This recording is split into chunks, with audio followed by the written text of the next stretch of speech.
ಮಧ್ಯಪ್ರಾಚ್ಯದಲ್ಲಿ ನಡೀತಾ ಇರುವಂತಹ ಭೀಕರ ಯುದ್ಧ ಇವತ್ತು 17ನೇ ದಿನಕ್ಕೆ ಕಾಲಿಟ್ಟಿದೆ.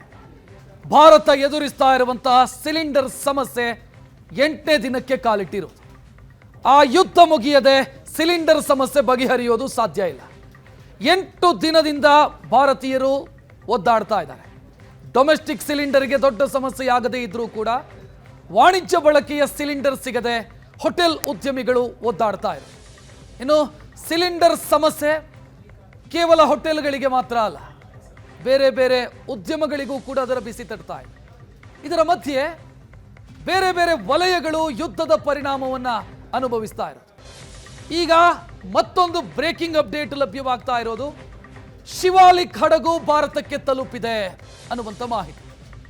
ಹೊರ್ಮೆಜ್ ಜಲಸಂಧಿಯಿಂದ ಹೊರಟಂತ ಶಿವಾಲಿಕ್ ಹಡಗು ಭಾರತದ ಶಿಪ್ಪಿಂಗ್ ಕಾರ್ಪೊರೇಷನ್ ಆಫ್ ಇಂಡಿಯಾಗೆ ಸೇರಿದಂತ ಹಡಗು ಸದ್ಯ ಗುಜರಾತಿಗೆ ಬಂದು ತಲುಪಿದೆ. ಇದರಲ್ಲಿ 45,000 ಟನ್ಗೂ ಅಧಿಕ LPG ಇದೆ. ನಾಳೆ ಮತ್ತೊಂದು ಹಡಗು, ಅದು ಕೂಡ ಶಿಪ್ಪಿಂಗ್ ಕಾರ್ಪೊರೇಷನ್ಗೆ ಸೇರಿದ್ದು, ನಂದಾದೇವಿ, ಇದು ಕೂಡ ನಾಳೆ ಭಾರತಕ್ಕೆ ಬಂದು ತಲುಪುವುದಕ್ಕಿದೆ. 2 LPG ಹೊತ್ತಂತ ಹಡಗುಗಳು, ಇವತ್ತೊಂದು ನಾಳೆ ಮತ್ತೊಂದು. ಇದರ ಜೊತೆಗೆ ಹೊರ್ಮೆಜ್ ಜಲಸಂಧಿಯಿಂದ ಕಚ್ಚಾ ತೈಲ ತುಂಬಿಕೊಂಡಂತ ಮತ್ತೊಂದು ಹಡಗು ಕೂಡ ಹೊರಟಿದೆ. ಅದು 3 ದಿನದಲ್ಲಿ ಭಾರತವನ್ನು ರೀಚ್ ಆಗಬಹುದು. ಪ್ರಶ್ನೆ ಇರೋದು, ಭಾರತ ಎದುರಿಸ್ತಾ ಇರುವಂತ LPG ಸಂಕಷ್ಟಕ್ಕೆ ಈ 2 ಹಡಗುಗಳ ಆಗಮನ ಪರಿಹಾರನ ಅನ್ನುವಂಥ ಪ್ರಶ್ನೆ. ಆದರೆ ಭಾರತದ ಸಿಲಿಂಡರ್ ಅಥವಾ ಗ್ಯಾಸ್ ಬಳಕೆಯನ್ನು ನಾವು ಗಮನಿಸಿದ್ರೆ ಈ 2 ಹಡಗುಗಳು ಬಂದಿದ್ರಿಂದ ಸಮಸ್ಯೆ ಬಗೆಹರಿಯುತ್ತೆ ಅನ್ನುವಂಥ ನಿರೀಕ್ಷೆ ಇಲ್ಲ. ಕಾರಣ ಏನು ಅಂತಂದ್ರೆ, ಭಾರತದ ಗ್ಯಾಸ್ ಬಳಕೆಯನ್ನು ನಾವು ಗಮನಿಸಿದ್ರೆ, ಈ ಹಡಗು ಏನು ನೋಡ್ತಾ ಇದ್ದೀರಿ, ಇದನ್ನು VLGC ಅಂತ ಕರೀತಾರೆ, ವೆರಿ ಲಾರ್ಜ್ ಗ್ಯಾಸ್ ಕಂಟೈನರ್ಸ್ ಅಂತ ಕರೀತಾರೆ.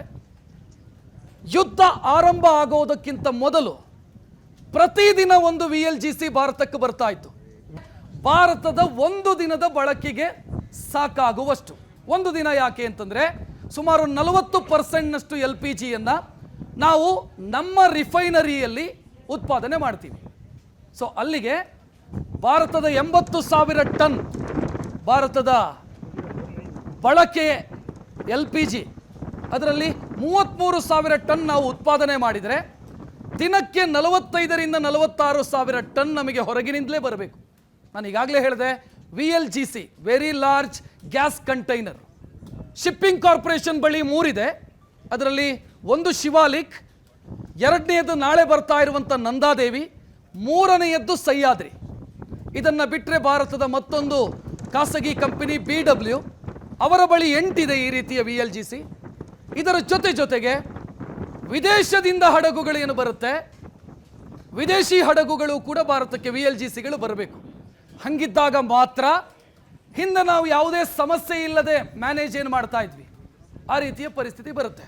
ಸೊ 2 ಬಂದ ಕೂಡಲೇ ಭಾರತದ ಸಮಸ್ಯೆ ಬಗೆಹರಿಯಲ್ಲ ಅನ್ನೋದು ಖಚಿತ.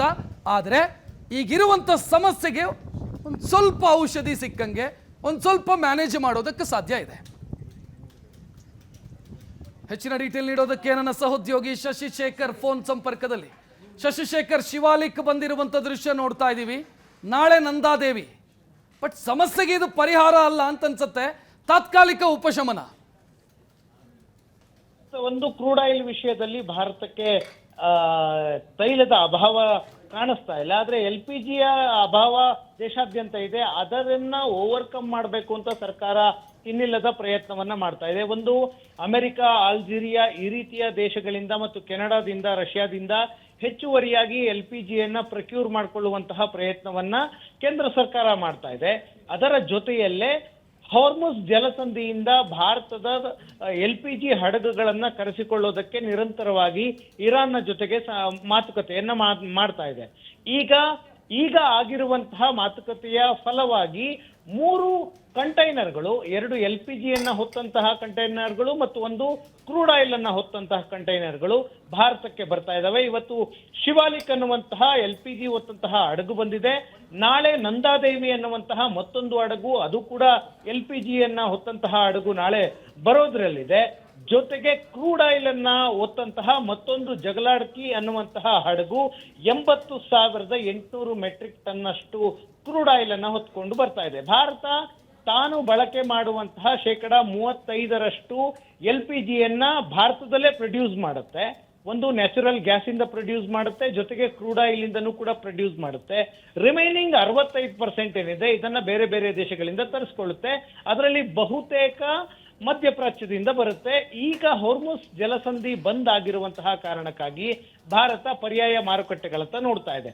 ಅದರಲ್ಲಿ ಇರಾನ್ನ ಜೊತೆಗೆ ಕಳೆದ ಒಂದು ವಾರದಿಂದ ನಿರಂತರ ಮಾತುಕತೆ ಆಗ್ತಾ ಇದೆ. ಯುದ್ಧದಂತ ಸನ್ನಿವೇಶ ಇರುವಂತಹ ಸ್ಥಳದಲ್ಲಿ ಬ್ರೇಕ್ ಥ್ರೂ ಅನ್ನುವಂತಹ ನಿರ್ಣಯಗಳು ಹೊರಬೀಳೋದಕ್ಕೆ ಸಾಧ್ಯ ಇಲ್ಲ. ಅಂದ್ರೆ ಭಾರತದ ಹಡಗುಗಳನ್ನಷ್ಟೇ ನಾವು ಸಂಪೂರ್ಣವಾಗಿ ಕಳಿಸ್ಕೊಡ್ತೀವಿ ಸಮುದ್ರದಿಂದ, ಆ ರೀತಿ ಹೇಳೋದಕ್ಕೆ ಸಾಧ್ಯ ಆಗೋದಿಲ್ಲ. ಆದ್ರೆ ಕೆಲವು ಹಡಗುಗಳನ್ನ ಇರಾನ್ ಹೊರ್ಮುಸ್ ಜಲಸಂಧಿಯಿಂದ ಭಾರತದ ಹಡಗುಗಳನ್ನ ಬಿಡ್ತಾ ಇದೆ ಅನ್ನೋದು ಸ್ಪಷ್ಟ ಆಗುತ್ತೆ. ಈವರೆಗೆ 3 ಬಂದಿದೆ. ಆದ್ರೆ ಭಾರತದಲ್ಲಿ LPG ಕನೆಕ್ಷನ್ಸ್ 30 ಕೋಟಿ LPG ಕನೆಕ್ಷನ್ಗಳಿದಾವೆ. 30 ಕೋಟಿ ಕುಟುಂಬಗಳು LPG ಕನೆಕ್ಷನ್ ಅನ್ನ ಬಳಸ್ತಾ ಇದ್ದಾವೆ.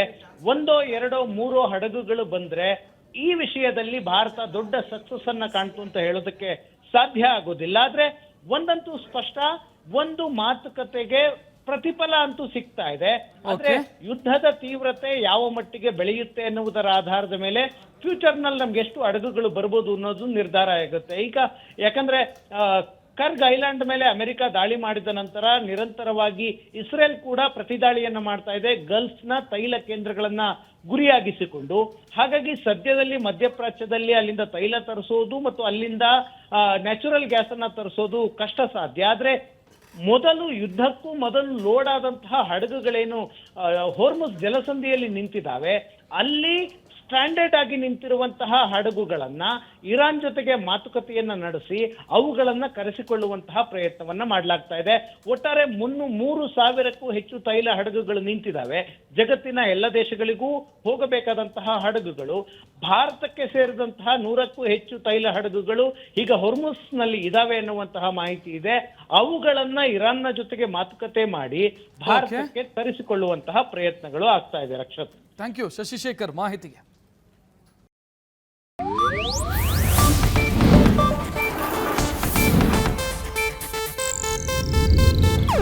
ಇದು ಏಷ್ಯಾನೆಟ್ ನ್ಯೂಸ್ ನೆಟ್ವರ್ಕ್ ಪ್ರಸ್ತುತಿ.